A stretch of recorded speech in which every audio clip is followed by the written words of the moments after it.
मित्रांनो, शालिनी भक्तिसागरमध्ये तुमचे मनपूर्वक स्वागत आहे। तर मित्रांनो, आज आपण या व्हिडिओच्या माध्यमाने ऐकणार आहोत श्री नर्मदा पुराण।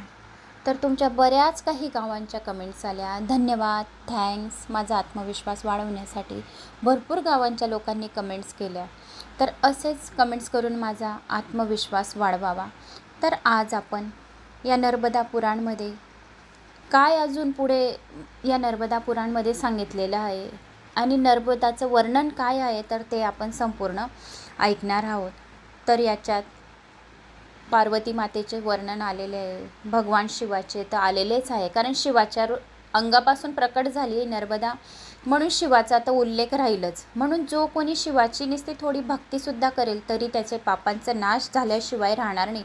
आणि आपण हे पुराणं ऐकतो, तर हे पुराणं ऐकल्याचे पुण्यफळ, आपली एफडी मारल्याचे पुण्यफळाची प्राप्ती आपल्या मुलांना मिळते।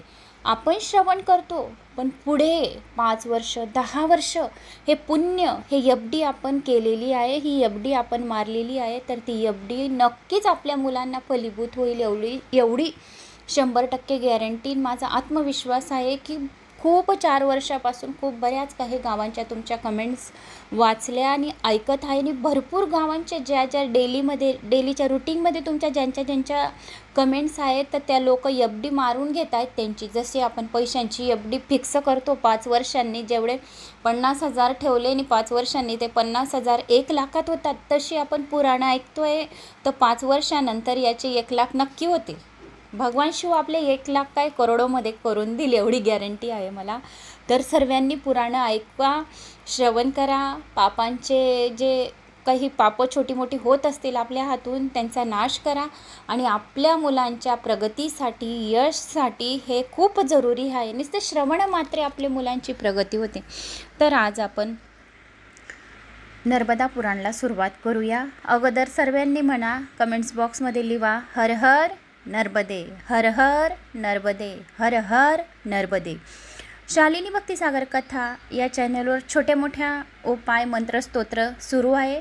शालिनी भक्तिसागर कथा हे माझं 2nd चॅनल आहे, त्या चॅनलला भेट द्यावी, छोट्या मोठ्या मंत्र उपायांचा लाभ घ्यावा। श्री गणेशाय नमो नमः। कल्पांती श्री नर्मदा स्थिती वर्णन। ओम नमो नर्मदाय नमः। युधिष्ठिर्वाच, कस्मिनी कल्पे महाभागा नर्मदेय द्विजोतम विभक्ता ऋषिभिः सर्वैस्तपोयुयुक्त महात्माभिः। राजा युधिष्ठिरने विचारले, श्रेष्ठ ब्राह्मण, परमपूज्य श्री नर्मदा सर्व ऋषी, तपस्वी तसेच महात्म्यांपासून कोणत्या कल्पांत विभक्त झाली आहे, हे विस्ताराने मला सांगावे। कल्पांती जगाला काय त्रास होतो, त्याचे स्वरूप काय आहे तेही मला सांगावे। हे निष्पाप पूर्वीच्या कल्पात ही पहिल्यासारखी स्थिर राहिली, आणि हे प्रभू या अंतिम कल्पाच्या इच्छा व्यवस्थेबद्दल मला सांगावे। सभेत असे विचारल्यावर श्री मार्कंडेय ऋषी म्हणाले, ही कथा मी पूर्वी जशी ऐकली होती तशीच्या तशी तुला सांगत आहे। तुम्ही सर्वजण ऐका। या कल्पाशी जोडली गेलेली आधीची कथा फार सुंदर आहे। सर्व जगाचा विनाश करणारा एक भयंकर काळ आला होता। त्या महाभयंकर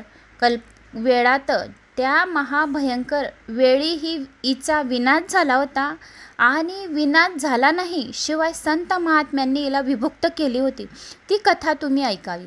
श्री ब्रह्मदेवाचा एक दिवस संपल्यावर युगांत झाला, तेव्हा पितामहाचा मानसपुत्र साक्षात त्याच्या श्रेष्ठ सनक, सनंदन, सनातन, सनतकुमार आदी महात्मा आणि दुसरे देवगण, यम, इंद्र, वरुण आदी लोकपाल, हे सर्व लोक वृत्तांत तत्पर, निलोक मर्यादाचे संरक्षक आपल्या अधिकाराचे वेळेपर्यंत थांबले। त्यानंतर कल्पक्षय झाल्यावर त्यांचे श्रेष्ठ ज्ञानी आयुचा युग व्यवस्थेनुसार नाश झाला। ते भूलोक सोडून भूलोकात निघून गेले। स्वर्ग, महालोकात, जन, तपोलोकात असे सर्व लोक क्रमशः सोडत त्यांनी सत्यलोकाचा आश्रय घेतला। पुत्रपौत्रांसह युगसहस्र जोपर्यंत जगदसृष्टी आहे तोपर्यंत ते सत्यलोकात राहिले। ब्रह्मपुत्र जे कल्पांधी होते त्यांनी त्रैलोक्य सोडून निराधार परत तत्वात प्रवेश केला। त्याच्याबरोबर जे अन्य तपस्वी ब्राह्मण होते ते ज्ञानीसुद्धा परतत्वात प्रविष्ट झाले। यक्ष, राक्षस, पिशाच आणि दुसरे देवगण, ऋषी तसेच विविध वर्ण, अन्य तलवासी जीवही भूमीसह तेव्हा दुःखी झाले। त्यावेळी 100 वर्षापर्यंत पाऊस पडला नसल्याने वृक्षलतांचा विनाश झाला। संसार क्षय करणारी ती भयंकर अनावृष्टी होती, ती त्रैलोक्याला व्याकुळ करणारी होती। त्यामुळे सप्त समुद्र ही सुकले तेव्हा क्षुधित लोक दशदिशांना भटकू लागले. अत्यंत दुःखीत असे ते कंदमुळे फळे खाऊन जगत होते. तसेच पवित्र नद्या, सागर व विहिरीचे पाणी सेवन करत होते. पण सागरासह त्या नद्याही सुकल्या. कमकुवत जीव आदी नष्ट झाले. नदी, समुद्र सुकल्यावर कुरुक्षेत्रात राहणारे 60,000 ऋषी, वानप्रस्थ कष्टमय जीवन जगणारे ब्राह्मण, हिमालयातील गहन गुहासी तपस्वी, ते सर्व ऋषी तहानभुकेने व्याकुळ होऊन माझ्याकडे आले आणि हात जोडून मला म्हणाले, हे महामुनी, नदी, सागर, पर्वतापर्यंत सर्व जग शुष्क झाले आहे. सर्वांचा विनाश झालेला आहे. हे ब्रह्मांना, आम्ही तुमच्याबरोबर कुठे यावे की जिथे आम्ही वेळ घालवू शकू? तुम्ही दीर्घायू आहात. युगाशय झाले तरी तुम्हाला मरण नाही. भूत, वर्तमान आणि भविष्य सर्व तुमच्या हृदयात वसले आहे. तुम्ही ते जाणता. हे महाव्रतधारी, तुम्ही सर्व सांगावे. हे पूज्य सारे चराचर जग अनावृष्टी नष्ट होऊन दुःखित झाले आहे. आमचा वेळ घालवण्यासाठी आम्ही काय करावे? हे महाभाग, तुम्ही आमची रक्षा करा, त्यामुळे आम्ही नष्ट होणार नाही. तेव्हा मनात काही विचार करून त्वरित मी ब्राह्मणांना सांगितले, स्त्री पुरुषांसह तुम्ही सर्व कुरुक्षेत्र सोडा. उत्तर दिशा सोडून आपण सर्वोत्तम दक्षिण दिशेत जाऊ. गाव, खेडेगाव सहित नगर व मोठ्या नगरांनी सुशोभित अनेक सिद्धांनी सेवेत श्री नर्मदा तटावर आपण सर्व जाऊ. श्री रुद्रांगी मोठमोठ्या वृक्षांनी व्याप्त महाभाग्यशालिनी श्री नर्मदाला आपण सर्व पाहू. तरंग भोवणाऱ्यांनी युक्त कासव, मासे तसेच विविध पक्ष्यांच्या किलबिलाटसह करोडो ऋषींनी सेवित माहेश्वर, मतानुयायी, भागवत संप्रदायवाले तसेच साख्याचार्य सिद्धांनी सेवित श्री नर्मदाला आपण पाहू. अनावृष्टीने भयभीत श्री नर्मदाच्या दोन्ही तटावर व्रत धारण करत आश्रम तयार करू. त्यानुसार विद्यार्थी व अन्य जनासह श्री नर्मदा तटावर जाऊन सर्व निर्भय स्थित झाले. प्रलय भयाचे स्मरण आणि पूर्वकल्पांचे चिंतन करून कलयुगातच ते श्री नर्मदा तटावर गेले. श्री नर्मदा तटावर राहताना त्या देवतांची 100 वर्षे पूर्ण झाली. मनुष्यांची 26,000 वर्ष व्यतीत झाली. तेथे ऋषी राहत असताना एक आश्चर्य दृष्टीस पडले. अनावृष्टीने सर्व लोक नाश पावले. सर्व चराचर सृष्टी सुकून गेली होती. सर्व युग अवस्था छिन्न झाली होती. आहाकार माजला होता. चातुर्वर्णाचा लय झाला. होम, बली आदी कार्य संपले. स्वाहाकार, वष्टाकाराने लोक शून्य झाले. शुद्ध आचारांचा विनाश झाला. अशा भयावह स्थितीत करोडो ऋषींनी सेवित ही एक श्रेष्ठ नदी राहिली. त्रैलोक्यामध्ये अन्य रमणीय नदी नव्हती. ही पुण्य जलवाली श्री नर्मदा इंद्रपुरी, अमरावती सुंदर देवमद्रांनी, मनोहर आश्रमांनी, स्वर्गातील मंदाकिनी समान शोभून दिसते. वृक्षमय पर्वतांनी युक्त समुद्रपतीचे स्थान आणि श्री नर्मदा गंगे समान आहे. दोन्ही तटावर सुंदर मंदिरे, सुशोभित स्थाने आहेत, जिथे अग्नीत हवन होत आहे.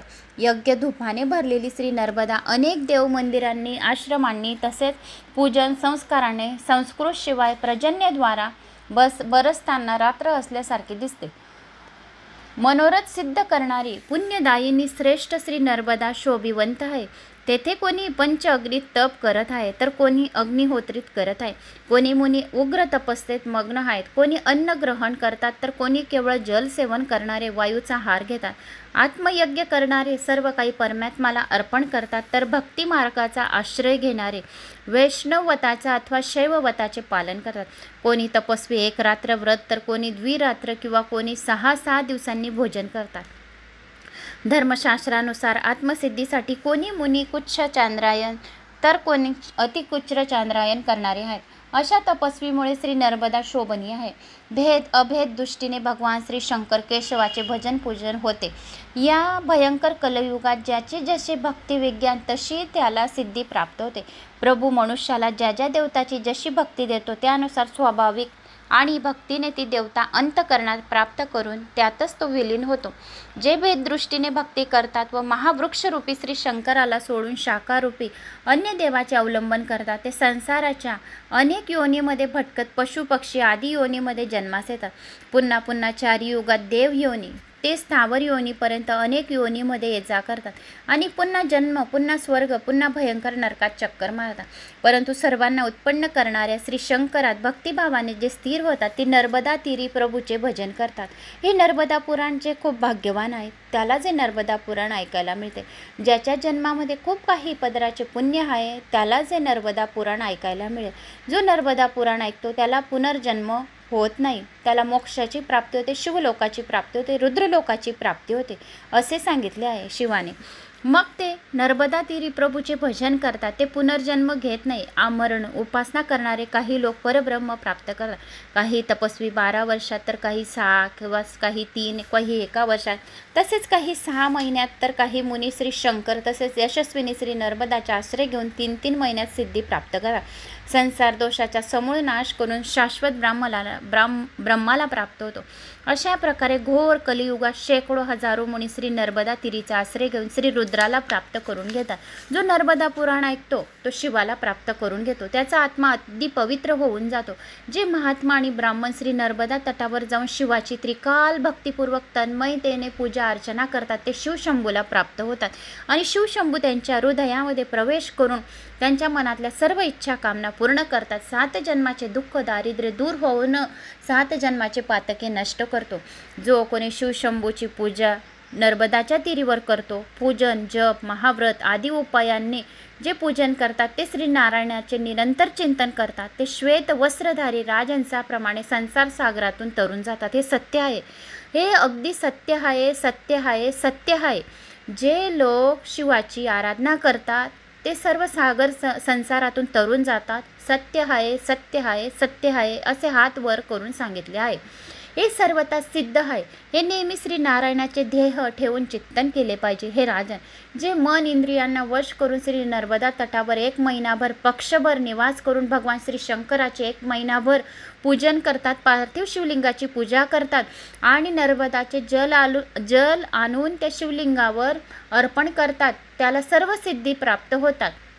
आणि जो कोणी महिनाभर नर्मदाच्या तरावर राहून शिव महापुराणाचे श्रवण करतो, तो सर्व पापांपासून मुक्ती मिळते, दीर्घायुष्याची प्राप्ती होते, भगवान शिवाच्या चरणी त्याला जागा मिळते. हे महानुभाव साक्षात देवादिदेव शंकर रूपच राहतात. जे कोणी नर्मदा तीरावर या नर्मदा पुराण ऐकतात ते साक्षात शंकर रूप होऊन जातात. कीटक पतंग मुंग्या आदी जीव श्री नर्मदात मरण पावतात. ते दिव्य रूप संपन्न उत्तम कुळामध्ये त्यांना राजाच्या घरी जन्म मिळतो. जो नर्मदाच्या तीरी त्याला मरण येते, त्याला उत्तम कुळामध्ये जन्म येऊन राजाच्या घरी जन्म मिळतो. शतवर्ष झाल्यामुळे दैत्यपान वर्ष धर्मपरायण असतात. वाकलेले वृक्ष वेळ आल्यावर श्री नर्मदाच्या प्रचंड लाडाच्या वेगवान प्रभावामध्ये उन्मळून पडतात. ते पाप नष्ट तटावर मृत्यू पावतात.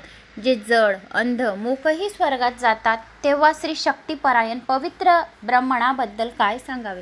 महिनाभर जर तुम्ही नर्मदाच्या तटावर राहून निवास करून अविनाशी श्री शंकराची या श्री नारायणाची मनापासून परम पवित्र पूजा करतात, ते सुपुत्र पुण्य मातेचे स्तनपान करीत नाही. जे मुनी देवपूजित श्री नर्मदाच्या तटाचा आश्रय घेऊन देव भात सातू जव आदीने आपले जीवार्थ चालवतात, ते अमर होतात. जे नर्मदाच्या तीरावर पार्थिव शिवलिंगाची पूजा करून त्या पार्थिव शिवलिंगावर तांदूळ जव अर्पण करतात, पानाचा विडा अर्पण करतात, त्यांच्या मनातल्या सर्व इच्छा कामना त्वरित पूर्ण होतात. कसलीही त्यांच्या इच्छा कठीण इच्छा असेल ती सुद्धा लवकरात लवकर पूर्ण होते. जो रोगी मनुष्य आहे त्याला नर्मदाचे जल जर प्राशन करून दिले तर त्याचा जो आजारपणा आहे तो बरा होईल. श्री नर्मदाच्या तटावर जे त्रिकाळ देवपूजन तसेच सदाचाराने पवित्र होऊन श्री नर्मदाची निस्ती परिक्रमा करतात, या नर्मदाचे पुराणाचे श्रवण करतो, त्याला नर्मदाला 3 परिक्रमा मारण्याचे पुण्यफळाची प्राप्ती होते आणि नर्मदामध्ये स्नान केल्याची प्राप्ती होते. जे मलमूत्र चर्म अस्थि शीर यासह आरामात युवतीच्या गर्भशयात पुन्हा पुन्हा वास करत नाही. जे नर्मदा पुराण ऐकून घेतो त्याला परत जन्म मिळत नाही. खूप यज्ञ दान अथवा अन्य तीर्थाचे सेवन करण्याचे काय प्रयोजन. जो कोणी खूप दान करतो, या कपिला गायीचे दान जो कोणी नर्मदा पुराण ऐकतो त्याला कपिला गायीचे दान ब्राह्मणाला केल्याचे पुण्यफळाची प्राप्ती होते. पुष्करणीमध्ये स्नान केल्याचे पुण्यफळाची प्राप्ती होते. 7 जन्माचे दुःख दारिद्र्य त्याचे त्वरित दूर होते.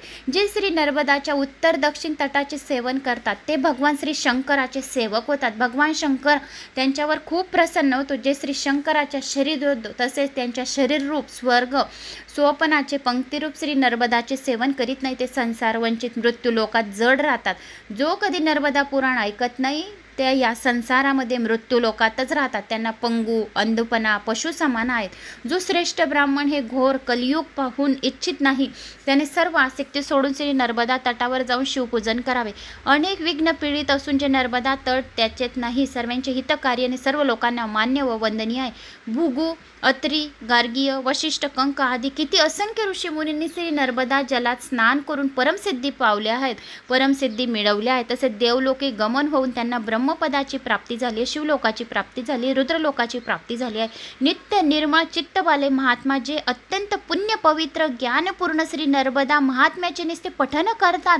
हा अध्याय सुद्धा त्यांनी पठन केला तरी त्यांना भगवान श्री शंकराच्या वचनानुसार निसंशय उत्तम गतीची प्राप्ती होईल आणि त्याचे पापाचे त्वरित नाश होईल. तुमचा चेहरा सुद्धा कोणी बघितला या त्याचा चेहरा सुद्धा कोणी बघितला या त्याला थोडा सुद्धा स्पर्श केला तरी त्याचे पाप दूर होऊन त्याला निसंशय भगवान शंकरापाशी जागा मिळेल. असा हा श्रीकंद पुराणातील रेवाखंडाच्या पूर्व भागातील कल्पांती नर्मदा स्थितीचे वर्णन नामक 10वा अध्याय पूर्ण झालेला आहे. आता 11वा अध्याय श्री नर्मदा महात्म्य वर्णन. ओम नमो नर्मदाय नमः. अहो महात्म्य पुण्य तमोविष्टाशयम न यता इह या युगांते तस्मान्तसा सेवतमा मुनींद्र ध्यायनार्चन स्नान परायणच. स्नान आणि पारायणाचे महत्त्व. राजा युधिष्ठिराने सांगितले, अहो श्री नर्मदा अति पुण्यदायिनी व श्रेष्ठ आहे, जी युगांतही नष्ट होत नसल्यामुळे ध्यान, पूजन, स्नान मग्न महान मुनींद्रियांना सेवन आहे. जिचा आश्रय घेऊन धर्मप्रेमी ऋषींना मोक्ष प्राप्त झालाय. वेद प्रमाण ऋषींनी सांगितलेल्या ज्या अनेक नियमांनी मनुष्याला मोक्ष प्राप्ती होते ते नर्मदा पुराण ऐकून त्यांना मोक्षाची प्राप्ती होते. ते नियम आपल्याद्वारे ज्ञात झाले. मनुष्य त्या महादेव श्री शंकराच्या नित्यपूजनाने 12 व 6, 8 अथवा 3-4 वर्षात तसेच महिन्यातही कलिदोषापासून मुक्त होतो. जो नर्मदा पुराण ऐकतो तो 6 महिन्यात, 3 महिन्यात, 4 महिन्यात, 12 महिन्यात त्याचे दोष नष्ट झाल्याशिवाय राहणार नाही. त्याला जर 7.5ची जर त्याला महादशा असेल तर नर्मदा पुराण पण त्याने श्रवण केले तरी त्याचा शनिदोष आणि नवग्रह दोष आणि 7.5पासून त्याला मुक्ती मिळेल. देवश्रेष्ठ श्री ब्रह्मदेव अथवा जगद्गुरु श्री विष्णूचे पूजन करणारा, या भगवान शंकराचे पूजन करणारा, गंगामध्ये स्नान करणारा, नर्मदामध्ये स्नान करणारा मनुष्य निसंशय पापमुक्त होतो, यात संशय नाही. परंतु हे निष्पाप आपण विस्ताराने सांगावे की गहन संसारात बुडलेले सारे जीव स्वर्गात कसे पोचतील हा माझा संशय दूर करा की स्वर्ग कसा मिळेल आपल्याला. हे मुनिश्रेष्ठ, हे मार्कंडे बदले, अनेक जन्मानंतर मनुष्याला जन्म मिळतो. खूप काही जन्मानंतर मनुष्याला मनुष्य जन्म मिळतो. या जन्मात अति प्रयासाने भक्ती उत्पन्न होते. खूप काही तुम्ही प्रयत्न या काही खूप पुराणे तुम्ही श्रवण केले आहेत तेव्हाच तुम्हाला खूप प्रयासाने कुठले तरी पुराण तुम्हाला श्रवण करायला मिळेल. तुमच्या जर पदरी पुण्य नाही तर तुम्हाला पुराण एकही ऐकायला मिळणार नाही. ज्याच्या पदरी खूप काही जन्माचे पुण्य आहे, अधिक प्रयासाने तुम्हाला शिवाची भक्ती करायचे उत्पन्न प्राप्त होते. तीर्थदान, उपास, यज्ञ तसेच देव ब्राह्मणाच्या पूजनेने अतिशय श्रद्धेने मनुष्याला शिवभक्ती प्राप्त होते आणि त्याच्या शिवाचे ध्यान केल्याने त्याच्या हृदयामध्ये, त्याच्या आत्म्यामध्ये भगवान शिव परमात्मा म्हणून बसतो. म्हणून शिवभक्ती केली पाहिजे. वास्तव्य धर्मप्रेमींनी त्यात श्रद्धा ठेवली पाहिजे. जे आपण काही विश्वास ठेवून श्रवण पुराण करू तर भगवान शिव आपल्यावर विश्वास ठेवून आपल्या इच्छा पूर्ण करेल. भगवान श्री शंकर हे श्राद्ध साध्य असल्यामुळे श्रद्धा सर्वश्रेष्ठ आहे. भगवान शिवाच्या प्रती कुठल्याही पुराणांप्रती फक्त श्रद्धा महत्त्वाची आहे. हे भरतवंश उत्पन्न राजा, श्रद्धारहित कर्म निष्फळ आहे. तुम्ही जर श्रद्धा ठेवली नाही तर कर्म निष्फळ आहे. श्रद्धा ठेवली तर तुमच्या इच्छा लगेच पूर्ण होतील आणि शिवभक्तीचा आश्रयाने मनुष्याने जर शिवभक्तीचा आश्रय घेतला तर त्याचा जन्म सफल होतो. त्याची भक्ती शिवाप्रती अति दृढ होते. भक्ती स्थिर आहे असे सात्विक, राजसिक, तामसिक सर्व लोकांना श्रद्धेनुसार फळ मिळते. तुमचे किती श्रद्धा आणि विश्वास आहे या पुराणावर त्याच्यानुसार तुम्हाला फळ मिळेल. सर्व जीव कर्मफलाच्या संयोगाने पुन्हा संसारात येतात आणि जातात. शेकडो जन्मदेवाचे भजन पूजन करणारे ज्ञानी पुरुष पाप कर्माचा क्षय झाल्यामुळे तिने देव श्री ब्रह्मा, विष्णू, महेश्वर श्री शंकराची भक्ती करतात. जो शंकराची भक्ती करतो त्याला कुठलाही दोष लागत नाही. राहू केतूपासून सुद्धा त्याला मुक्ती मिळते. जो शंकराची भक्ती करतो त्याला नवग्रह दोष, 7.5 राहू केतू पासून सुटका मिळते. ज्या मुलामुलींचे लग्न जुळत नाही, राहू आहे, केतू आहे, चांडल योग आहे, त्यांनी श्री नर्मदा पुराण श्रवण करावे. भगवान श्री शंकराची आराधना करावी, पार्थिव शिवलिंगाची पूजा करावी, त्याला जल अर्पण करावे, तांदूळ अर्पण करावे, जवस अर्पण करावे, लाल गंधक, लाल अष्टक अर्पण करावे, बेलपत्री अर्पण करावी, बेलपत्रीला शध लावावे, अष्टगंधक लावून अर्पण करावे. म्हणजे तुमचा राहू केतू चांडाल योग कसलाही योग असेल तर शंकराची भक्ती केल्याने तुमचा हर प्रकारचे चांडालसारखे योग नष्ट होतील आणि भगवान शंकर तुम्हाला मदत करेल. जो कोणी ब्रह्मा विष्णू महेश्वर श्री शंकराची भक्ती करतात, भगवान श्री शंकरामुळे मनुष्याला निसंशय मोक्ष प्राप्ती होतो आणि सर्व दोष त्याचे घराचे आणि त्याचे सर्व दोष नष्ट होतात. पुन्हा जे ब्राह्मण श्री नर्मदा तटाचा आश्रय घेऊन 3 वेदाचा मार्ग अवलंबतात त्यांना परमगतीची प्राप्ती होते. एकाग्र चित्ताने जो कोणी हे नर्मदा पुराण श्रवण करेल, जे पुरुष अविकारी अविनाशी श्री शिवशंकराचे नर्मदा पुराण भक्तिपूर्वक पूजा करतात, श्रवण करतात, त्याला त्वरित सिद्धी प्राप्त होतात. अनंतर मनुष्याला खूप काळाने कर्मसिद्धी मिळते, पण नर्मदाच्या तटावर या नर्मदा पुराण श्रवण केल्याने त्याला त्वरित सिद्धी प्राप्त होतात. शास्त्राचे ज्ञाता 6 वर्षात सिद्धी प्राप्त होते, 2 महिन्यात सिद्धी प्राप्त होते, 4 महिन्यात सिद्धी प्राप्त होते. श्रवण पठन केल्याने त्याला कुठल्याही प्रकारचा दोष राहत नाही. राहू केतू सुद्धा त्याच्या मुठ्ठीमध्ये राहतात. म्हणून शिवशंकराची आराधना करावी. शिवशंकराच्या शरीरातून उत्पन्न झालेली नर्मदाची आराधना करावी. हर हर नर्मदे, हर हर गंगे, हर हर यमुने, गंगा सिंधू सरस्वती कावेरी चर्मणवती वेत्रा शिप्रा दया. जो कोणी या 7 नद्यांमधून एक नदीचे बी नामस्मरण सकाळी उठल्याबरोबर घेऊन घेतील ना, एक जल, एक मग्ग, एक जल, एक तांब्या भरून पाणी आपल्या अंगावर टाकतील, त्याचे सारे दोष नष्ट होऊन जातील. म्हणून ज्ञानप्राप्ती वैष्णव पुढे सिद्ध होतात. नदी समुद्राला मिळते त्याचप्रमाणे सर्व योग जाणणारे माहेश्वर योग प्राप्त करून प्रलय काळात एकांतात मिळवतात. यास्तव सर्व योगात माहेश्वर योग सर्वात श्रेष्ठ आहे. ज्याच्या कुंडलीमध्ये माहेश्वर योग आहे तो सर्वात श्रेष्ठ योग आहे. ते महेश्वर श्री शंकराच्या परमभक्तिरूप माहेश्वर योग आहे. त्याच्या काही खूप 100 पत्रिकांमधून, 100 कुंडल्यांच्या पत्रिकांमधून माहेश्वर योग प्राप्त होतो. म्हणजे शंकराची भक्ती करण्याचा त्याचा योग प्राप्त होतो.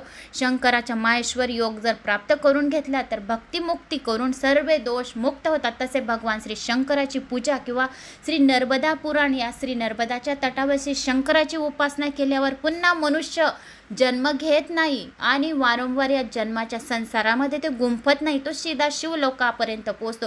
ही गती फार दुर्लभ व कठीण आहे. सर्व पापांचा विनाश करणारी नर्मदा पुराण श्रवण पठन केल्याने होते. जीव नर्मदाचा आश्रय घेऊन त्वरित संसार मुक्त होतात. पण मनुष्याने नित्य श्री नर्मदात स्नान करावे, नर्मदा पुराण ऐकावे, भस्मलेपन करावे, शिवाला जल अर्पण करावे, शिवाला पंचरुद्र अभिषेक करावा. श्री नर्मदाच्या तटावर मनुष्य अल्प काळात सिद्धी प्राप्त करून घेतो. जो मनुष्य शांत चित्ताने आदरपूर्वक त्रिकाळ जर नर्मदा पुराण श्रवण करतो, मध्यानी सायंकाळी श्री नर्मदाचे निस्ते श्रवण पठन करून घेतले, नर्मदाश्वराय नमः या मंत्राचा जो कोणी जप करेल 108 वेळा आपल्या घरात, त्याला नर्मदामध्ये स्नान केल्याची पुण्यफळाची प्राप्ती होते. सायंकाळी श्री नर्मदाचे पूजन जो मनुष्य करतो तो सर्व पापी पुरुष सर्व रोगांपासून मुक्त होऊन परमगती त्याला प्राप्त होते.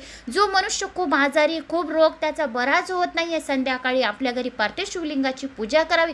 पार्थिव शिवलिंगाची पूजा केल्यानंतर त्या पार्थिव शिवलिंगामध्ये गंगेचे जल अर्पण करावे. जे जल असेल तुमचं मटक्यातल्या जलाला हर हर नर्मदे.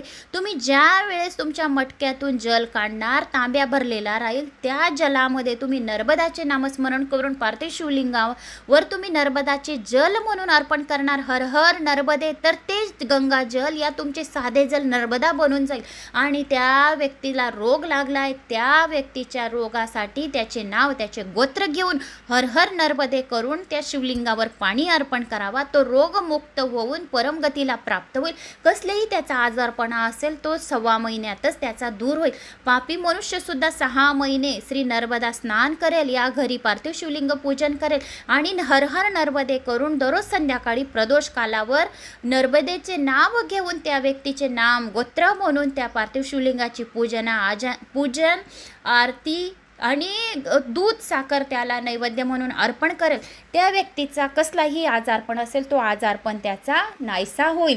हे नर्मदा पुराणमध्ये हा उपाय सांगितला आहे. पापी मनुष्यसुद्धा 6 महिन्यातच तो बरा होतो आणि त्याचे पाप मुक्त होऊन कुठलाही आजार असेल तो आजार बरा होतो. नर्मदा स्नान करून तो सुद्धा शुद्ध होतो. नर्मदेचे नामस्मरण केल्याने तो मनुष्य शुद्ध होऊन जातो. शुद्ध चित्तवाले पुरुष 3 महिन्यातच अतिशुद्ध होतात. जे मनुष्य शुद्ध आत्माने नर्मदा पुराण श्रवण करतात, या नर्मदा नर्मदा असे बोलतात, ओम नर्मदाय नमः असे बोलतात, त्याच्या कानाने नर्मदाचे नाव स्मरण श्रवण पठन करतात, या त्याच्या नावाने ते नर्मदा श्रवण हे नामस्मरण करतात, त्याच्या हृदयामध्ये नर्मदा नदी स्थापित होऊन जाते आणि तो रोज आंघोळ करतो तर त्याला नर्मदा नदीमध्ये स्नान केल्याचे पुण्यफळाची प्राप्ती होते. जसे सूर्यकिरणाच्या स्पर्शाने पर्वताच्या बर्फाचे तुकडे होतात, तसे शुभ भस्मकणाच्या स्पर्शाने पाप विलीन होऊन जातो. सद्योजातम आदी मंत्रांनी युक्त भस्मांनी जो कोणी भस्म टाकून अंघोळ करतो त्याचे सर्व पापांचे भस्म होते. शिवलिंगावर जो कोणी भस्माचे जल अर्पण केले, नर्मदा बोलून हर हर नर्मदे भस्म टाकले त्याच्यामध्ये आणि हर हर नर्मदे बोलले तर तो सर्व पापांपासून मुक्ती होते. त्याची अविविशिक्त अशी शंकर भक्त ब्राह्मण सूर्य समान प्रकाशमान तेथे त्या शिवलिंगावर अवतरलेले राहतात आणि भगवान शिव त्या व्यक्तीच्या हृदयात प्रवेश करून त्याच्या इच्छा कामना पवित्र करून देतात आणि त्याच्या इच्छा कामना पूर्ण होतात. जसे गरुडाच्या भयाने साप पळून जातात तसे भस्माच्या अभिषिक्त झाल्यावर संपूर्ण पाप नष्ट होतात. जो कोणी भस्म आपल्या कपाळी त्रिकाल धारण करतो त्याच्या कपाळी 27 देवता बसलेले राहतात. नाभीवर 3 लकीर स्थापित करावे, कंठावर 3 लकीर स्थापित करावे, आपल्या कपाळावर 3 लकीर स्थापित करावे. भस्माचे जो कोणी 3 लकीर स्थापित करतो आणि मुखामध्ये हर हर नर्मदे बोलतो त्याचे मुख तेथेच पवित्र बनून जाते. आणि गळ्यामध्ये जो कोणी रुद्राक्ष घालतो, रुद्राक्ष मुखामध्ये हर हर नर्मदे आणि कपाळी त्रिपुंड, त्याला प्रयाग तीर्थामध्ये स्नान केल्याचे पुण्यफळाची प्राप्ती होते. श्री नर्मदा जलाने ते पवित्र झालेले भस्म जो शरीराला लावतो तो निसंशय पाप समुदायापासून मुक्त होतो. जो पाशुपत व्रताचे विधीपूर्वक सांगितलेल्याप्रमाणे नियमानुसार पालन करतो, धर्मभ्रष्टाचे अन्न वर्ज करतो, तो परमगतीला प्राप्त होतो. मनुष्याचे पाप त्याच्या अन्नाचा आश्रय घेतो, त्यामुळे जो ज्याचे अन्न खातो त्याचे पाप ग्रहण करतो. तुम्ही ज्या प्रकारे स्वयंपाक करता, तुम्ही कोणत्या विचाराने स्वयंपाक करत आहे त्या विचारामध्ये ते स्वयंपाक तसा बनेल. म्हणून प्रत्येक गोष्ट पॉझिटिव्ह होऊन स्वयंपाक करावा. माझ्या मुलामुलींची खूप प्रगती हो, माझ्या नवऱ्याची खूप प्रगती हो, माझ्या घरातून दरिद्रता नष्ट हो, माझे मुलं माझे नवरा मी कुठे बी जाओ, 4 दिशांमध्ये आमची प्रगती हो, 4 दिशांकडून लक्ष्मी माता आमच्या घरात भरभंडार भरे आणि 4 दिशांकडून माता लक्ष्मी रिद्धी सिद्धीला घेऊन आपल्या घरात येऊ. स्वयंपाक करता करता अन्नपूर्णा माताचे स्मरण केल्याने ते स्वयंपाक साक्षात अन्नपूर्णाचे त्याच्यात वास राहतो आणि एक एक अन्नाचे कण अन्नपूर्णाचे ग्रहण केल्याचे होते. आपल्या मनामधून निगेटिव्ह ऊर्जा बाहेर जाते आणि साक्षात अन्नपूर्णा माताचा आपल्यावर आशीर्वाद राहतो. म्हणून जे जसे अन्न खातो बनवताना तसे त्याच्या मनामध्ये विचार राहतात, तर ते विचार त्याच्या अनुसराने जसे स्वयंपाक करण्यामध्ये राहतात तसे विचार, तुम्ही कोणत्या विचाराने तुम्ही स्वयंपाक करताय तसे विचार तुमच्या मनामध्ये राहते. भांडण करत आहे, भांडण करता करता स्वयंपाक केला, जोरात खूप संताप करत आहे तेव्हा स्वयंपाक केला, जो कोणी तसा स्वयंपाक खाईल तो तसा चिडचिड करेल, तो मनुष्य तसा नाही. पण तो स्वयंपाक तुम्ही कोणत्या उद्देशाने बनवलेला आहे, तो स्वयंपाक केलेला तर तुम्ही आहे, पण खाणारा तो कोणत्या तरीकेने खातोय, तुम्ही बनवला कोणत्या तरीकेने, तर खाणाऱ्याच्या ते स्वयंपाकमध्ये सर्व काही मंत्र तसे पडलेले आहेत. म्हणून स्वयंपाक बनवता बनवता नर्मदा पुराण श्रवण करा, देवपूजा करता करता नर्मदा पुराण श्रवण करा, म्हणजे घरात तुमच्या नर्मदा पुराणचे तुमचे संपूर्ण तुमचे मंत्रांनी तुमचं घर पवित्र होऊन जाईल आणि तुमची निगेटिव्ह ऊर्जा नजर दोष संपूर्ण दूर होईल. म्हणून स्वयंपाक जसा होईल, अन्न खातो ते त्याचे पाप ग्रहण होते. विशेषतः म्हणजे यती धर्माच्या तपस्वीने चंचलतेचा आश्रय घेतल्याने तो निश्चित नरकाचा, असे भगवान शंकराने स्वतः सांगितलेले आहे. ब्राह्मण चित्त स्थिर ठेवून शिवभक्ती करत असतील तर त्याचे सचित पापांचा नाश होतो. जो ब्राह्मण कुळामध्ये जन्माला आलेला आहे आणि जर त्याने शिवभक्ती केली आहे, पण त्याने शिवभक्ती कोणत्या मनाने करत आहे, श्रद्धेने, विश्वासाने या कंटाळपणे करत आहे, जर तो शिवभक्ती निश्चितही चांगल्या मनाने करत असेल तर त्याचे 7 जन्माचे पातके नाश होतील. परंतु दांभिक खूप लोभी ब्राह्मण ब्राह्मण चंचल वृत्तीचे पुरुष संभाषण करण्यास जवळ बसू देण्यास अयोग्य आहेत. जो खूप चंचल आहे, जे खूप चांगल्या वृत्तीचे नाही, जर तसे जवळ पण आपल्या बसून राहिले तरी पण त्या वेद्याचा अर्थ अलगच राहतो, अशी वेदाज्ञा आहे. काही लोक मातापित्याच्या दोषामुळे, अन्न स्वकर्म दोषामुळे, बाकी काही तुम्ही अन्न कसे बनलेले त्याच्या दोषामुळे, कोणी ज्ञानभिमाने, काही धर्मशास्त्राच्या विरुद्ध क्लेश भोगत असले तरी शैव मुक्ती मतानुसार शिवभक्तीनुसार शिवभक्तीच्या प्रभावाने उत्तम गती प्राप्त होते. जर तुम्ही स्वयंपाक बनवता प्रभू शिवाचे नामस्मरण केले, अन्नपूर्णाचे नामस्मरण केले तर तो स्वयंपाक अन्नपूर्णा मातेच्या आशीर्वादाने बनलेला राहील, तर घरात धनधान्याचे भंडार भरलेले राहतील. श्रद्धारहित, दांभिक, नित्य दृष्टाताच्या अर्थानुसार चालणारे दुष्ट अविवेकी पुरुषांना सिद्धी प्राप्ती होत नाही. केवळ तीर्थकीर्तनाने निंदित दृष्टी तसेच भावना असणाऱ्या लोकांना सिद्धी मिळत नाही. तीर्थ प्रभावशाली असले तरी शिवभक्तीचा आश्रय घेणारे लंपट लोक नक्कीच नीच योनीत जन्म घेतात. तीर्थदानांनी सर्व पापांचा नाश होतो. तीर्थ केलं, तिथे दान धर्म केला तर सर्व पापांचा नाश होतो, परंतु अज्ञान व चुकीने होणारे पाप नष्ट होते. हे जाणून विधीपूर्वक परमात्म्याचा जप आदी करून ब्राह्मणांना पुन्हा पुन्हा तत्पर राहावे लागते.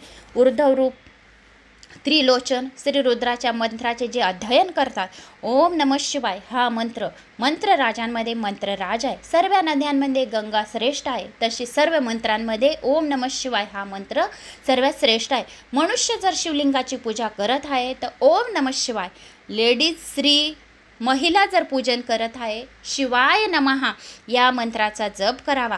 ज्या घरामध्ये ओम नमः शिवाय मंत्राचा जप केला जातो सकाळ संध्याकाळ, त्या घरातील दोष सर्व नष्ट होतात. ओम नमः शिवायचे अध्ययन जपादी करतात आसक्तीरहित पुरुषांना 6 महिन्यातच साक्षात श्री शंकर त्याला स्वतः दर्शन देऊन देतात. 6 महिन्याभर ज्या घरामध्ये 108 वेळा श्री शंकराचे ध्यान केले जाते, नर्मदा पुराण श्रवण केले जाते, निसंशय त्याला शंकर स्वप्नात दर्शन देतो. जे नर्मदाच्या तटावर निवास करतात, इंद्रियांवर ताबा ठेवतात, इंद्रियांवर ताबा मिळवून जे रुद्रसहिताची दश पारायण करतात ते पापमुक्त होतात. श्री नर्मदाच्या तटावर निवास करून जे श्री शिव वा श्री विष्णू पुराण संहितेचे पठन करतात किंवा श्री शिव अथवा श्री विष्णू लीलाचे विशेष वर्णन करतात, ते भाग्यवान श्री शिव शंभूच्या सानिध्यात जाऊन शिव स्वरूपात प्राप्त होतात. नर्मदाच्या तटावर या आपल्या घरी पार्थिव शिवलिंग करून तुम्ही श्री विष्णू पुराणाचे श्रवण केले अथवा शिवलीला अमृताचे पठन केले, विष्णू लीलांच्या वर्णनाचे कथन केले, या नर्मदा पुराणाचे पठन केले, ते शिव स्वरूप होऊन जातात.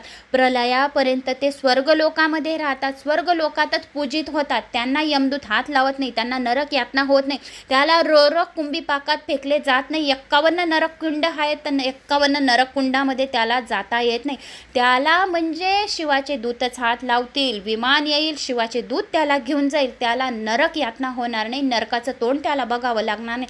सांसारिक दुःखाच्या निवृत्तीसाठी नंदेश्वराने शिवलयात देव ऋषी सिद्ध गंधर्वाच्या उपस्थित गायलेली शुभ गीता ही हे राजा तुम्ही एकाग्र चित्ताने हे ऐका. जे सर्व मी काही सांगत आहे तुम्ही एकाग्र चित्ताने ऐका, एक एक अक्षर सत्य आहे. हे सर्व नर्मदा पुराणमध्ये सांगितले गेलेले आहे. संसार भय नाश करणारी तसेच स्वर्ग आणि मोक्ष देणारी ही पवित्र नंदी गीता आहे. जो कोणी ही नंदी गीता नर्मदा ऐकेल त्याला शिवलोकाची प्राप्ती होईल. पावलोपावली संसार कष्टाने संतप्त तसेच नाना प्रकारे निजकर्मपाशात जखडलेला आहे. पावलोपावली संसार अगदी कष्टाने आहे, पावलोपावली त्यांच्या मनात खूप काही कष्ट राहते, पण ते कर्मपाशात जखडलेल्या मनुष्यांना ही जरी संसाररूपी गहन गुहा सोडू इच्छिता तर सुखासाठी एकच हितकारी आहे की नर्मदा पुराण सावध्य चित्तेने ऐका. हे इंद्र तू जर कपट त्याग कर, यम तू यातना करू नकोस, वरून तू चित्त शांत ठेव, धनेश तू लोभ चंचल सोड, दीन अनाथ सत्पात्रीने सर्व धन दे. जरी तू संसार सागराच्या तरंगाच्या घुसळण्याने व्याकुळ जन्ममृत्यूने भयभीत काम क्रोध लोभ आदीने ग्रासलेला असशील तरी यम नियम आदीने पतित पुरुषाचे परम पावन त्रिशूळधारी श्री शंकर पालन करीत नाही का? यम तू व्यर्थ गर्व सोड, श्री शंकराला शरण गेलेल्या प्राण्याला त्रास देताना तुझे हास्य होईल. प्रत्यक्षात श्री शंकर तुमचा रक्षक आहे. श्री शिव व श्री विष्णू परायण. मनुष्याला भयंकर काळही बालकासारखा आहे. तर त्याच्या पुढे मृत्यू किंवा अधमयम काय? अशा जीवांना भय कसले? श्री नर्मदा तटावर राहणाऱ्या लोकांचे तसेच भवभाराने दुःखी जीवांचे भयाचे निवारण करणारे भगवान श्री शंकरच आहे. दिन जीवांनो, तुम्ही श्री शिवाचेच भजन करा, श्री शिवाचे चिंतन करा, श्री शिवाची स्तुती करा, श्री शिवाची पूजा करा, श्री शिवाला नमन करा. ज्ञान तसेच मोक्षाची जर अपेक्षा करत असाल तर शिव संबंधी पुराणांचे पठन करा. श्री नर्मदा पुराण खूप छान आहे. नर्मदा पुराण श्रवण केल्याने त्याचे कसलेही पापे असतील, त्याचे 71 पिढ्यांचे जर नरक पित्तरमध्ये पडलेले असतील तर त्याचे नरक सुद्धा बाहेर येतील. नर्मदा पुराण ज्या घरामध्ये श्रवण पठन केले जाते त्या घरात पितृदोष लागणार नाही. म्हणून तुम्ही शिवाची आराधना करा, शिवाची स्तुती करा, शिवाची पूजा करा, शिवाला जल अर्पण करा. शिवाय पंचाक्षर नामाचा शिवाय नमः नमक शिवाय मंत्राचा जप करा. पंचात्मक तत्वाचे चिंतन करून निज शुद्ध स्वरूपाला जाणून घ्या. केवळ श्री शंकराचे पूजन करा. जर सर्व कल्याणप्रद पंचमुखी श्री शिवाची पूजा करत असाल तर नाना भाविक शोकात शेवट होणारे दुःखी दायमी कर्म करण्यात काय विशेष? संसारूपी हत्तीचे मदपूर्ण चित्कार व अति कोलाहलात अर्थ काय? जर भगवान श्री शंकराची भावरूपी गंधाने सेवा केली तर अजान कर्मवश दुःखपूर्ण विषादाचे काय प्रयोजन? पाप नाशनार्थ भयंकर भय विनाश भवानीपती श्री शंकराचा जप करा. हर हर नर्मदे उमापती नमा नमक पार्वतीपते हर हर महादेव नमा या मंत्राचा जप करा. श्री नर्मदाच्या तटावर या आपल्या घरामध्ये तुम्हीही जर विहार करत असेल, आपल्या घरात जर चालता बोलता उठत बसत जर तुम्ही भगवान शंकराचे आणि भवानीचे नामस्मरण केले तर सर्व दुःख तुमचे विनाश झाल्याशिवाय राहणार नाही. स्वर्ग मोक्षदाता सुरेश्वर पापनाशक श्री शंकराची सेवा करा. हे अजान देव नंदी गंगा सेव्य श्री नर्मदा तिच्या तटावर स्थित श्री शंकर तसेच श्री विष्णू सोडून वेड्यासारखे भावभक्ती राहीत कोणत्या दिशेला जात आहे? पुण्य श्री नर्मदा जल प्राशन करा. जो कोणी नर्मदा जल प्राशन करतो त्याला 7 जन्मापर्यंत कधीच त्याला कुठेही दुःख यातना भोगाव्या लागत नाही, कुठलाही रोग त्याला होत नाही. सनातन श्री रुद्राचे पूजन करा. पंचाक्षरी विद्या ओम नमः शिवाय नमक शिवाय नमः असा जप करा. नमक शिवाय नमः योगाची स्थानाची इच्छा करा. अनेक उपायांनी आपल्या शरीराला क्लेश देण्यात काय फायदा? श्री नर्मदेत जाऊन या नर्मदा पुराण श्रवण करून परमपदावरील सुख सज्ञ शिवाचे पूजन करा आणि शिवलोकाला प्राप्त करून घ्या. अशा प्रकारे नंदेश्वराने कैलास पर्वतावर शिव समेत लोकपाल देवासमोर जे सांगितले ते मी तुम्हाला जसेच्या तसे सांगितले. श्री मार्कंडे ऋषी पुढे म्हणाले, श्री नर्मदा तटावर राहून स्नान दानात तत्पर नित्य धर्मात व्यग्र असणारा सर्व पापांपासून मुक्त होतो. विधी जरी नित्य शतवर्ष वेदांचा स्वाध्याय केला तरी तो मृत्यू पारक जपासम असतो.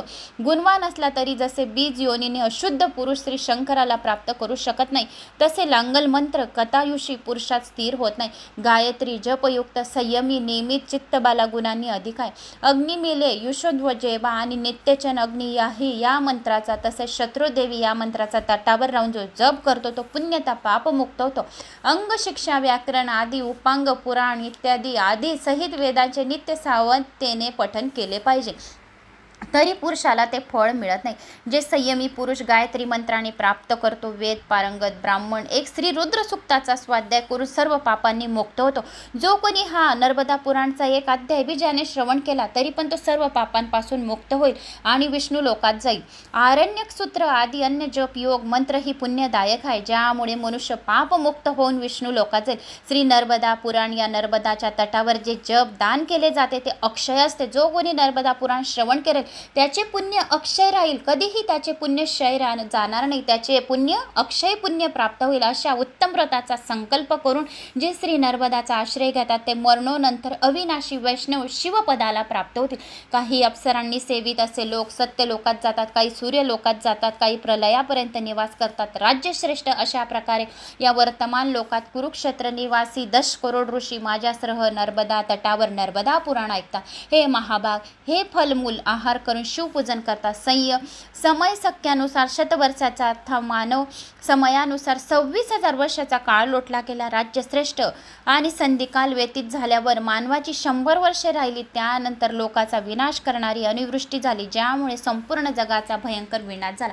इथे आधी जे वेद पारंगत ज्ञानी सिद्ध ऋषी होते. त्याच्या प्रभावाने इंद्रदेवाने पर्जन्यवृष्टी केली. सर्वदूर पर्जन्यधराचा वर्षाव झाला. पाऊस झाल्यामुळे त्या सर्वांचे निर्वाह साधन सिद्ध झाले. महासिद्धी मिळवण्याची इच्छा करणारे महात्मा युगुंदी बेल आणि नर्मदा तटावर उगवलेल्या फळांनी तो काळ व्यतीत करत होते. नंतर युगांत समयी कलियुग शेष राहिला असताना सर्व चराचर जग शुष्क झाले. त्यावेळी वृक्ष, औषधी, झुडपे, तृणविहीन सारे भूमंडल अविश्रांतीने अतिशय जर्जर झाले. ते तहान भुकेने व्याकुळ ऋषी हजारोच्या संख्येने युग स्वभावात प्रवेश करून हीन सत्व झाले. जेव्हा होमाचा स्वाकार स्वदाकार नष्ट झाला, प्रलय काळ उपस्थित झाला व लोक म्हणू लागले, आम्ही काय करावे, कुठे जावे, आमचा रक्षक कोण?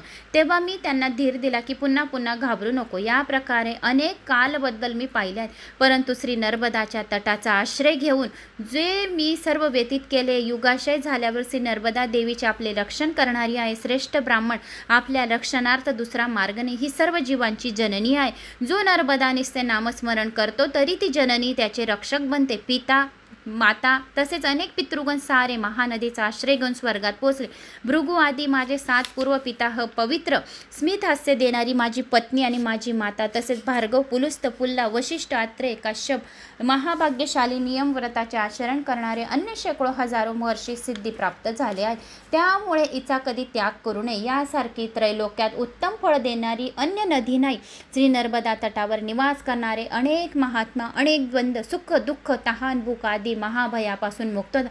जे नर्मदा पुराण श्रवण करतात अनेक त्रासापासून भयमुक्त होतात आणि या कारणास्तव इहलोक परलोक उत्तम श्रेणी त्यांना प्राप्त होते. शिवाची प्राप्ती होते. आणि इच्छा मिळवणाऱ्यांनी इच्छा करून जर नर्मदा पुराण श्रवण केले तर त्याच्या इच्छा शिवशंभू लगेच पूर्ण करेल. आणि श्री नर्मदाच्या स्वार्थाने जर केले पाहिजे तर श्री नर्मदे हर हर नर्मदे या मंत्राचा जप केला पाहिजे. श्री स्कंद पुराणातील रेवाखंडाच्या पूर्व भागातील श्री नर्मदा नदीचे महात्म्य वर्णन नावाचा 11वा अध्याय समाप्त झाला आहे. तर नर्मदा पुराणाचा 11वा अध्याय खूप छान होता. कशी पूजा करावी, कसे काय करावे, कोणत्या लोकाची प्राप्ती होते असे या नर्मदा पुराणमध्ये सांगितलेले आहे. तर खूप खूप छान होती. मला तर असं वाटतंय की केव्हा मी पूर्ण पुराण वाचेल, काय काय आहे. तर असा या 11व्या अध्यायाचं वर्णन तुम्हाला मी आख्यान सर्व नर्मदा नदीचे सांगितले की कशी पूजा करायची, कोणत्या मंत्राचा जप करावा म्हणजे आपल्या इच्छा कामना पूर्ण होतात, हे नर्मदा पुराणमध्ये सांगितलेले आहे. तर पुढे पण खूप छान आहे नर्मदा पुराण. सर्वांनी शेवटपर्यंत ऐका आणि आपल्या या पुराणांच्या आपल्या जीवनामध्ये जसे पैशांच्या आपण बिमा बनवतो, जसे पैशांच्या यबड्या मारतो, तसे हे पुराणं ऐकून आपले बिमा करून घ्या. पैशांचा बिमा बनवतो आपण, बिमा केलेला नसणार पण पुराणांचाच बिमा करून घ्या. आयुष्यामध्ये काही येणार नाही. पदरी फक्त पुराण किती श्रवण केले, किती भक्ती श्रवण कीर्तन केलेली तेच फक्त आपल्या सोबत येईल, दुसरं काहीही येणार नाही. म्हणून सर्वांनी पुराणांचं श्रवण करावा आणि आपल्या बिमा पुढच्यासाठी एफडी मारून ठेवावी. तर या एफडीसाठी एक लाईक, एक सबस्क्राईब नक्की करा आणि शिवापर्यंत तुमचं लाईक कमेंट्स नक्की पोचवा. तर कमेंट्स बॉक्समध्ये हर हर नर्मदे या आपल्या गावाची कमेंट्स नक्की करा. तर मित्रांनो, कमेंट्स भरपूर आल्या होत्या. कोणी हर हर नर्मदे केलं, कोणी जय नर्मदे केलं, कोणी जय श्री गणेशा केलं, कोणी हर हर नर्मदे, हर हर नर्मदे, हर हर ओम नमः शिवाय, हर हर महादेव, जय श्री महाकाल, जय श्री महाकाल, तालुका पाटोदा, जिल्हा बीड. कोणी हर हर नर्मदे, नमामि नर्मदे, श्री शिवाय नमस्तुभ्यम, हर हर महादेव, श्री कृष्णाय नमः. कोणी हर नर्मदे, निफाड, गुजरवाडी, मध्य रात. कोणी खूप छान ताई सुनीता सोनवणे रोज ऐकते. कोणी नमस्कार केलं, कोणी हर हर नर्मदे, कोणी श्री गणेशाय नमः, ओम नमः शिवाय नमः, हर हर नर्मदे, हर हर नर्मदे. खूप खूप धन्यवाद ताई, मी नादगावहून ऐकत आहे. खूप छान. कोणी खूप खूप सुंदर आहे ताई नर्मदा पुराण. कोणी ओम नमः शिवाय, कोणी हर हर नर्मदे, नमामि नर्मदे, हर हर नर्मदे. ताई 2 दिवस झाले तुमची कथा ऐकले, मन भरून गेले. नर्मदा पुराण असंच चालू राहू द्या. कोणी म्हणे नर्मदे, हर हर नर्मदे, हर हर महादेव, देवरगाव. कोणी म्हणायचं जय गणेशा, नमस्ते नमस्ते, माऊली, वडोदा, गुजरात.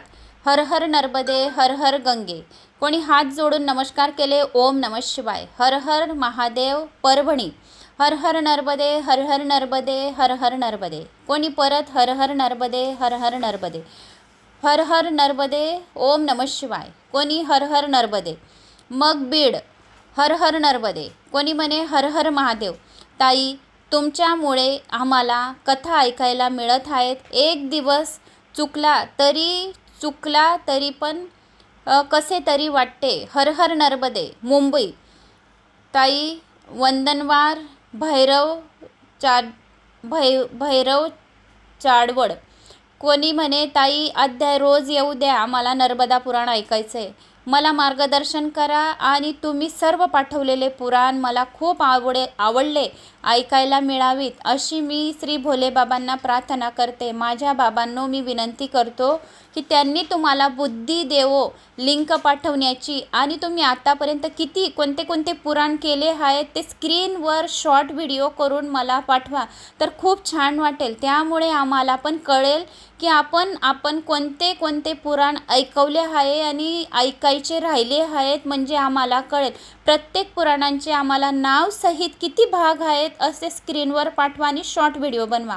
कोणी म्हणे हर हर नर्मदे बीड. तर अशा गावांच्या या कमेंट्स आलेल्या होत्या. तर तुमच्यापर्यंत हा व्हिडिओ नक्की येईल, आणि मला पण हा व्हिडिओ म्हणजे माझ्या मनातच होता की ज्याची कमेंट्स आलेली होती की तो मी करणारच होते, पण मी पण जॉईंट फॅमिलीला असल्या कारणाने वेळ एवढा कमी मिळतो, तो मला काय सांगू की मला असं वाटतं की मी तर पुराणच वाचत राहायला पाहिजे. देवाने मला एवढा वेळ देव, मी असं देवाला प्रार्थना करते की मला काहीच काम नको देऊ, फक्त तू पुराणच मला वाचन करून घे माझ्याकडून आणि तुम्ही ऐकून घ्यावे अशी माझी स्वतःची इच्छा आहे. आता ह्या ताईंनी जी कमेंट्स केली, ह्या कमेंट्स अशीच्या अशी त्यांनी माझ्या मनातले जसं शिवाने ऐकली आणि त्या ताईंनी ही कमेंट्स टाकलेली आहे. तर मीच विचार केला होता की एक दिवशी मी रोज सर्व पुराणांवर डोकं ठेवते, नमस्कार करते, हात फिरवते, लाल कपड्यात गुंडवलेले आहेत छान सर्व पुराण माझ्या जवळ आहे. मी आता पण बसली आहे तरी माझ्या आजूबाजू सर्व पुराणांना घेऊन बसलेली मी. तर मला असं वाटलंच होतं एका दिवशी की आपण सर्वांना दाखवू की पहा मी इतके पुराण तुमच्यापर्यंत पोचवलेले आहेत. हे गणेश पुराण आहे, हे विष्णू पुराण आहे, हे शिव महापुराण आहे, हे नर्मदा पुराण आहे, हे वराह पुराण आहे, हे लिंग पुराण आहे, हे देवी भागवत पुराण आहे, अजून बरेच काही पुराणं आहेत. तर 9 पुराणं, हे 9वं पुराण आपलं चालू आहे. तर आपण यांना 8 पुराणं माझ्याजवळ आहेत, तर आपण 8ही पुराण यांना दाखवून देऊ आणि 9वं पुराण आता आपलं नर्मदा पुराण चालू आहे. तर आपले फक्त 9च पुराण राहिलेले आहेत शालिनी भक्तिसागरवर. तर आपण हळूहळू करून 9 पुराण पण वाचून घेऊ असं माझ्या मनात आलेलं होतं. तीच कमेंट्स ह्या आज उद्याच्या याच्याला आलेली आहे, हीच कमेंट्स. आणि मी माझ्या फ्रेंडला पण बोलली की आपण हा असा एक व्हिडिओ करून घेऊ की त्यांना दिसेल पण की माझ्याजवळ किती पुराण आहे आणि एवढे पुराणं आपले शालिनी भक्तिसागरवर आलेले आहेत आणि किती भाग आहेत यांचे ते पण आपण यांना सांगून देऊ. आणि प्लेलिस्टमध्ये एवढे भाग आहेत, तुम्ही प्लेलिस्ट चेक करा. तर प्रत्येक पुराणांची आपण प्लेलिस्ट करून घेऊ, म्हणजे ज्यांना ऐकायचं जे पुराण असेल ते प्लेलिस्टमध्ये जाऊन दिवसभर ते पुराण ऐकून ते सुद्धा ते पुण्यफळ जमा करून घेतील, एफडी मारून घेतील, विमा करून घेतील या पुराणांचं. माझ्या मनातलं जसंच्या तसं मी विचार केलेला, त्यांनी ती कमेंट्स आली तर वाचून मला खूप आनंद झाला. त्या कमेंट्सवर, सर्वांच्या कमेंट्सवर आनंद झाला, पण माझ्या मनातलं त्यांनी जसंच्या तसं इथं उतरवून दिलं. याच्यामुळे मला त्यांचं मी खूप मनापासून धन्यवाद करते की मी खरंच हा व्हिडिओ बनवणार आहे. वेळची थोडी कमी राहते माझ्याजवळ, कारण की 10-11 जणांचं एवढं करणं आणि आमच्याकडे बायांचं बी मिळत नाही, स्वयंपाक पाणी एवढ्या जणांचं करायचं, सर्वांना टेकल करायचं, सासू सासरे, पूजा नाही केली, एक पुराणाचा अध्याय कमी वाचला तर चालेल, पण सासू सासऱ्यांची पण सेवा करणं तेवढंच जरुरी आहे माझ्यासाठी. तर सर्वांना मी मोठी असल्यामुळे सर्वांना घेऊन चालणं ते सर्वात मोठी गोष्ट आहे. त्यामुळे वेळेचं इतकं कमी टाईम भेटतो, रात्रीचे बी 1 वाजून जातात मला, तरी पण मी संपूर्ण कोशिश तुमच्यापर्यंत करतच राहते की हा अध्याय, हे पुराण तुमच्यापर्यंत पोचवू. थोडे हिंदी वर्ड येतील, हिंदी लँग्वेज बोलतात बुऱ्हाणपूरला, तर घरात पण तर थोडं समजून घ्यायचं, थोडे हिंदीमध्ये येत राहतील वर्ड. तर मी पूर्ण तुम्हाला कोशिश करत राहील की हा अध्याय तुमच्यापर्यंत टाकू, 1 अध्याय तरी टाकू, 2 तरी टाकू, जसा वेळ भेटला तसा अध्याय तुमच्यापर्यंत नक्की येतील. शालिनी भक्तिसागर कथा, ते पण माझं चॅनल आहे, त्या चॅनलला बी सबस्क्राईब करावे. तुमच्यापर्यंत नक्की सर्व अध्याय पण येतील, 18 पुराणं पण येतील आणि किती पुराणं आपण ऐकून चुकलो हवं त्यांचे पण तुम्हाला दर्शन करून देईल. दर्शन केल्याने पण सर्व पापमुक्त होतात, डोकं टेकल्याने सर्व इच्छा कामना पूर्ण होतात. हे आपलं अहोभाग्य की आपल्याला एवढ्या पुराणांचं आपल्याला दर्शन करायला मिळत आहे. नुसतं जर कुठं पुराण राहिलं गावात, या देवी भागवत बसलेलं आहे, या भागवत गीता वाचवते, तर आपण किती दूरपर्यंत त्याचे दर्शन करायला जातो. तर मी खूप भाग्यवान आहे, तुम्ही पण खूप भाग्यवान आहे की आपल्याजवळ त्यांना पुराणांना एवढं रोज स्पर्श करायला आपल्याला मिळत आहे. स्पर्शसुद्धा पुराणांना केलं आपण तरी पण आपल्या हाताच्या ज्या लकीरा राहतात ना, उलट्या राहतात, तर ते भगवान सीध्या करून देतो. त्याच्यावर डोकं टेकल्याने आपले भाग्य उज्ज्वल प्रबल करून देतो. आणि श्रवण पठण केल्याने बी खूप पुण्य मिळतो. वाचणाऱ्यापेक्षा ऐकणाऱ्याचे खूप पुण्य होते. अजून पुराणामध्ये एवढं महत्त्व सांगितलेले आहे. तर धन्यवाद. तुमच्या अशाच कमेंट्स करत राहा. चॅनलला सबस्क्राईब करा, लाईक करा, शेअर करायला विसरू नका. हर हर नर्मदे, हर हर नर्मदे, हर हर नर्मदे. 3 वेळा बोलायचं तुम्ही पण, म्हणजे तुम्ही नर्मदाला 3 प्रदक्षिणा केल्याचे तुम्हाला पुण्यफळाची प्राप्ती होईल आणि नर्मदामध्ये स्नान केल्याचे रोज पुण्य मिळेल. जर आपलं महिनाभर हे पुराण चालू आहे तर महिनाभर आपण शिवलिंगाची पूजा केली आणि महिनाभर आपण नर्मदेमध्ये स्नान केल्याचे आपल्याला पुण्य मिळेल. तर हर हर नर्मदे. जय श्री महाकाल.